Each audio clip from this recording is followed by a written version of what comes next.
Hello everyone. Our next video starts getting into our next section of class, which is wealth creation and investing and those types of things. So we'll start getting into that. A little later on, we will then get into probably some succession planning, or excuse me, estate planning and wills and testaments and those types of things. So one of the things I kind of struggle with is I'm a numbers guy. I like to get into numbers and things like that. But over the years, I've realized that wealth creation has a lot more to do with a mindset than it does trying to evaluate how the returns of investment on investments and stocks or things like that.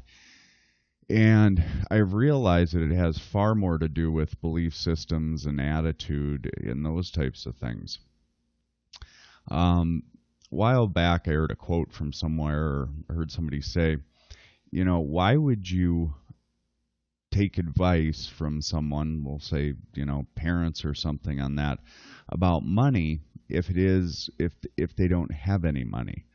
And I think that's kind of a powerful concept where and it's accurate, is if you want what other people have, then you have to do what other people are doing. So that's the same with wealthy people. If you want wealth, then you have to do what it is wealthy people do. And when you start getting into that, you start realizing that the attitude and belief system of the wealthy people are often very different than average people. And one of the books that I've really gotten a kick out of is a book called How Rich People Think by Steve Seibold. And it really gets into about 100 different ways wealthy people think compared to average people. And the longer I've sort of studied this wealth creation stuff and looked at wealthy people, the more I realize how true and accurate that book is, that it really has far more to do with a belief system and attitude and what's up here in a person's head than it has to do with whether or not you're getting the right rate of return on an investment. So we're going to talk a little bit about that in this video. And one of the things I think that you'll find, as I found when you start looking at that information and knowledge, is very often it's unconventional wisdom. It's not what you think it would be. And by the very nature of what I said earlier about if you want what others have, then you have to do what others do, what you'll find is that that information's unconventional. It's probably not what you think it is. Now, one of the things that I love to look at and read is what it is wealthy people do to accumulate wealth and those types of things. And on a number of occasions, I've cut out articles or downloaded articles and printed them off, saved them, of what it is wealthy people do. And one of the things you'll find is wealthy people don't buy gimmicky sort of packages of get rich quick schemes and things like that. They stay away from that type of information and knowledge. And instead, though, they buy books, lots of books, and research online and do things like that. And I think it's interesting. I have up on the screen here, have this one package that goes for $339. Has all sorts of stuff on how to make money in real estate. And what I think is interesting about that is you will find the same information and actually quite a bit more in this $8.99 book called Investing in Real Estate that can be purchased on Amazon or somewhere else. And again, has far more information, far more accurate information than the $339 get-rich-quick scheme. So wealthy people are constantly searching for knowledge and trying to seek knowledge, and very often that's how they do it. So I encourage you in your life to always be a lifelong learner and to study these things. Again, if you would like to be wealthy or at a minimum not have financial problems, or different financial problems, being that you maybe have too much money, then that's the way to go. Back when I was in the Marines, in I think it was 2002, I had a buddy ask me, he knew I was sort of into business and interested in it, and he asked me if I ever read the book Rich Dad, Poor Dad by Robert Kiyosaki. And this gentleman asked me, if I bought into what he says. And the one thing I told him is, well, at the young age of 22, I said, I don't know that I buy into anything, but I like to research and read everything, at least to understand and kind of learn. And one of the things I realized with Robert Kiyosaki in his book Rich Dad, Poor Dad, which claims to be the best-selling or most widely sold personal finance book out there, is my life has sort of echoed what was in that book. Is over time I learned that some of the advice I was given throughout the years was not necessarily good advice when it came to money. And I had to start changing my mindset and look at things a little bit differently. Basically, I had to unlearn and relearn the way of managing money and those types of things. And one of the things I learned was oftentimes, and I have a problem with this, we get into this trap of what's called linear thinking. And linear thinking is the idea that things happen in almost a linear fashion. An example of linear thinking would be getting good grades to get good grades in high school, do well on the ACTs, get into it so you can get into a good college, and finally get a good job, and preferably one that pays you more. Get married, have 2.5 kids and a dog named Fido, and live happily ever after. Well, the reality is that's not how life works. Life doesn't unfold like that. And there are so many variables that become involved in life that if you think in that linear fashion, then what you end up trying to do is make life be what you think it should be, instead of capitalizing on the different opportunities that you're often given. And the thing is, wealthy people don't think in this linear fashion. They don't think in that same manner. And very often they're what's called nonlinear thinkers. If you've ever seen a decision-making tree where you have different circles and graphs and branches, and it's kind of a strategic thinking exercise, that's very often how wealthy people think. They are presented with a circumstance in their life, and they say, okay, given this circumstance, how can I maximize and optimize the situation in order to get a better result than what I might otherwise. So again, very often what wealthy people do. Some other traits that millionaires possess is they're often frugal. They don't buy fancy things when fancy things are not needed. They shoot for value.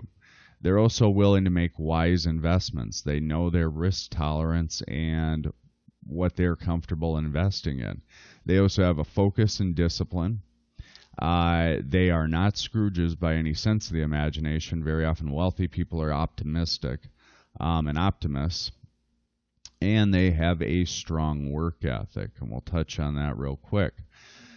So with frugality, what that means is they often live within their means, and they also budget their money. They don't want to buy things or do things the way everybody else does it. So instead, when they budget, they put money where it will help them get the value that they desire. And we did an earlier exercise with the magical genie. They figure out what it is in life, especially in their spare time, that will make them content.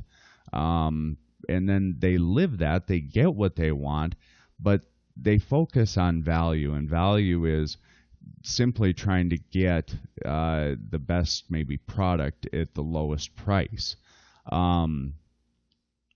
So that's usually what they shoot for. Do they have possessions? Yes, very often they do. I know a fairly wealthy couple that doesn't live in this part of the country, but one of the things I think is interesting is they have a very nice house, very well laid out, but the gentleman whose real estate businesses have been successful over the years, he drives a beat up early 1990 Honda Civic and has probably 200 plus thousand miles on it. And the thing is, the reason he drives that is he does not value vehicles. Those aren't important to him. So instead, he puts his money where he enjoys it, which is in a house. And he loves real estate. So you start seeing that very often with wealthy people. You know, I have down here a story. A number of years ago, my son got sick on Thanksgiving and got the stomach flu, and I had gone to Walmart at about 9:30 at night because I knew they were open and probably the only place that was open to get some 7-Up and some other things to help my son.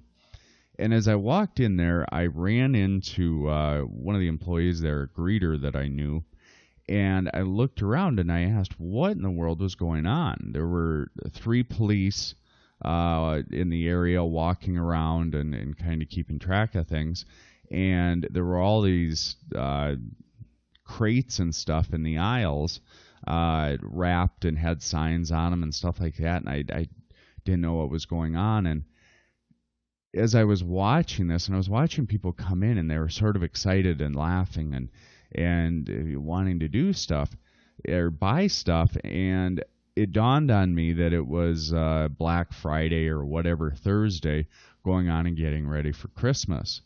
And this lady who was the greeter there was telling me about it and said, oh yeah, this is a big time of year, and oh, you should just watch it. People kind of get into fights, and they're trying to get the last this and that, and interesting. And as I was looking around, I couldn't help but judge, but I thought to myself, these people didn't look like these were the type of people that should probably be spending their money sort of foolishly on these items. They look like, you know,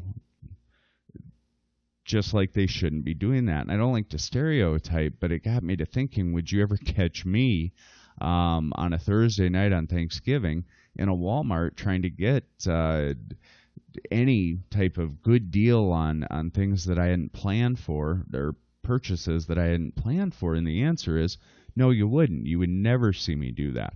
I like to get a good deal just like anybody else, but to me, that type of behavior just goes along with wealth destruction. Again, wealthy people are willing to make wise investments. And when we say that, we're not talking just about stocks or bonds, but also businesses. And more importantly, that they delay gratification. They're willing to sacrifice now to have more later on in their life. They look at all sorts of various options and outcomes. Now, one of the things I like to tell students is most millionaires actually were not A students. The overwhelming majority of millionaires were actually B students. And I think that's interesting to think about, because they understand that they receive knowledge in school, but it's not going to make or break their future if they don't get that A and they don't get that grade. And these are also the same folks, the millionaires, that they invest in reading and studying and learning things and learning how to maximize. And that's where they put their time and energy. They know where to get their best rate of return. And it's not somebody forcing them. They're not studying and reading and learning this information in order to get a good grade. They're doing it to, again, maximize their life and their potential. One of my favorite books, and the reason I bring up The Count of Monte Cristo, which is probably one of my favorite fiction books, is because often my students, traditional students, are in school right now, and they don't have an opportunity to maybe invest money or start businesses or make a lot of money. And I tell them to instead think of their time a little like The Count of Monte Cristo, Edmond Dantes, or however you say his name, was in jail, and during his time there, he spent a lot of time studying and learning um, from his fellow inmate, and that's what I suggest young people do now is, go to the library and check out books on money management and investing and study as much as humanly possible. You're not doing it to get a good grade. You're doing it to obtain wealth and learn more about it. And that's a good time to do it. Wealthy people have focus and discipline. They know what they want and will do what others won't do to accomplish it. They also have a very strong understanding of what's called opportunity cost, and that gets back into that linear thinking where they can see the opportunity cost, and when resources are limited, they can pick the option that best suits them, not necessarily the option that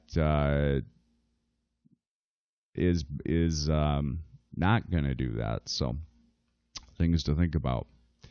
They're also optimistic. That by no means are they Scrooges. And one of the things I think is interesting is wealthy people often have lost money in various types of investments, and the way they perceive that is kind of interesting. See, they didn't make a mistake. They just paid a lot of money to learn how not to do something. And that, I think, with wealthy people, you often learn that. And they have a strong work ethic. They're not afraid to get their hands dirty. I don't think we need to spend a lot of time there. So some of the highlights you get after that is that they seek out value. In other words, they want to get the most out of something and pay the least. But again, they'll focus more on getting maybe the best product or whatever it is at a reasonable price. And they also look at opportunity cost because they understand how many options and choices they have. Some other statistics about millionaires. We know about 80% of millionaires are entrepreneurs, which means 15 to 20% are high-income earners. Think physicians or attorneys or professionals of that nature, the other group. And then there's a small minority of others. Some of the things I think you can deduce from this is you should either become an entrepreneur or save money, and that's the way to become wealthy. But there is one more component that we have to look at here. And from a financial standpoint, if we look at these two things, we have to ask, especially with the businesses, the 80% of millionaires that own businesses, what is it that they're doing differently? And one of the things that they do, some people say, I'll ask, what did Mark Zuckerberg do to become a billionaire? And people often say, well, he invented or created Facebook. And I agree that's true, but that's probably not the reason why he's a billionaire. The reason he's a billionaire is, from a financial standpoint, he used what's called other people's money, or OPM, is leverage to expand his business by leaps and bounds. And I think that if we look at what he could have earned if he just, or could have done with Facebook, if he had just used his own money and ability, you can see that he wouldn't have actually done a lot. Facebook would have been sort of just another website. But he used other people's money and investors' money to grow that business to be as big as it is today. So I think those are types of things that we have to understand. How can we use other people's money to make money for us? And how can we better understand finance to create optimal positions for us and situations for us? So one of the other ways we can look at that and other people's money is, we all know who Warren Buffett is. He's given the year, he's either the first, second, or third richest person in the world. And he did so through being an investor and owning a mutual fund called Berkshire Hathaway. Now, I ran some numbers backwards to figure out how much Warren Buffett would have had if he didn't inject his investments with other people's money and what's called leverage. And I figured out that today he would probably have a net worth of around $500 million. And the thing is, today, though, he doesn't have a net worth of $500 million. He has a net worth of $50 billion. And that is the impact of what's called utilizing leverage in other people's money. And that's one of the things we should consider, is better understanding how we can do that. Now, the other thing I like to think is, I understand most people in this classroom are not going to go out and start businesses. And they maybe aren't pursuing, medical degree or doctoral medical degree to become a physician. Can you still become wealthy? And I think the answer is yes. A number of years ago, there was a book written called The Other 8 Hours. And I haven't read the book, to be honest with you, but I caught an article on it, and I thought it was very interesting. And the book's premise is, most of us, and after you graduate college, work about 8 hours a day. But this book asks, well, what are you doing the other 8 hours? See, we sleep on average about 8 hours. We work for 8 hours, and then we have 8 hours where we're not doing anything. And the book recommends that you take that other 8 hours and start doing something with it, such as inventing a new product, freelancing or moonlighting, writing, working for stock in a company, advancing or working to advance your current career, start a business or turn hobbies into income, reselling, affiliating, and licensing products to sell, and taking advantage of fads and stunts to try to make more money. And I think the purpose is, again, the book is to look at, what are you doing that other 8 hours of the day? Are you going out hanging out with friends at a bar, or are you actually doing something that's worthwhile to maximize your life? And I think that's very important.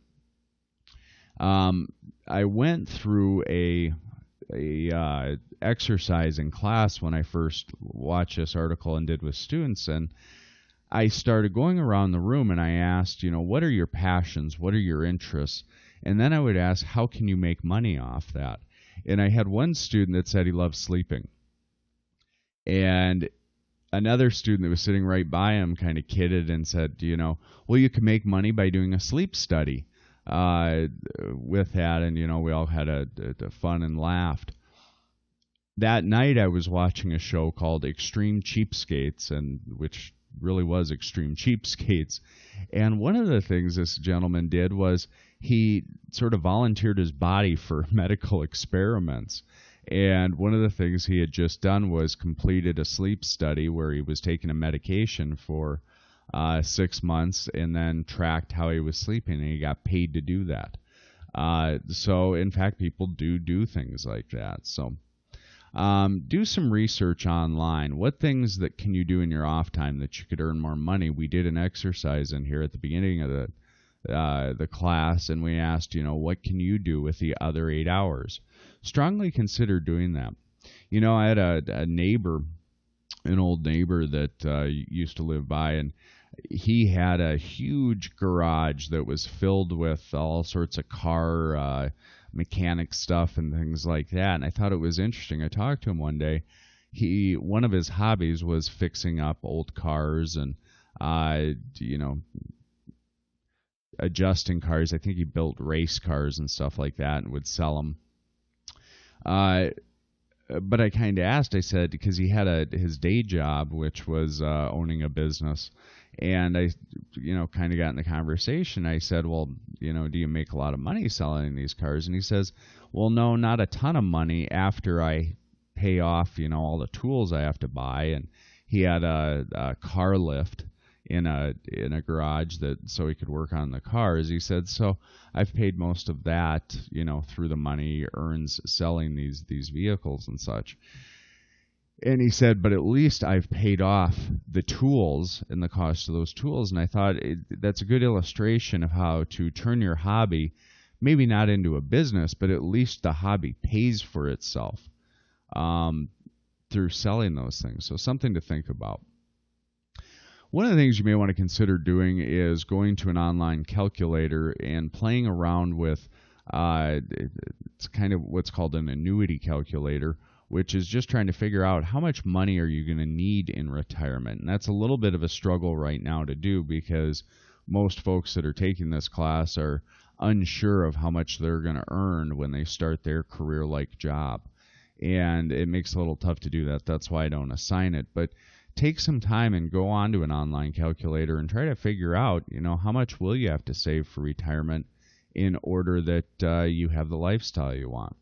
Most statistics show that you need to save 70% or enough money in your nest egg or your retirement to replenish 70% of your last 3 years take-home income for retirement.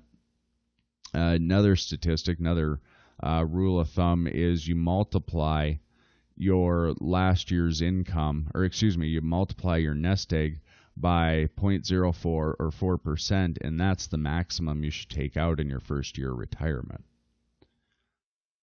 All right, another thing millionaires do in trying to choose wise investments is often going against the crowd. And here's what I mean by that. You've maybe heard that the most millionaires don't necessarily do what others are doing. They sometimes go against the crowd. Now, what I mean by that and what's meant by that will be better understood once we go through this investing exercise, stock valuation of how it is they go against the crowd. What this does not mean is if everybody else is doing A, then the millionaire will do B just because they don't want to do what others are doing. That's not what this means. In the world of investing, when they say, the successful go against the crowd, it means something a little bit different. So we'll get into that, and I'll show you what exactly that means. All right, and that ends this video on wealth creation. We'll see you in the next one when we get into investing.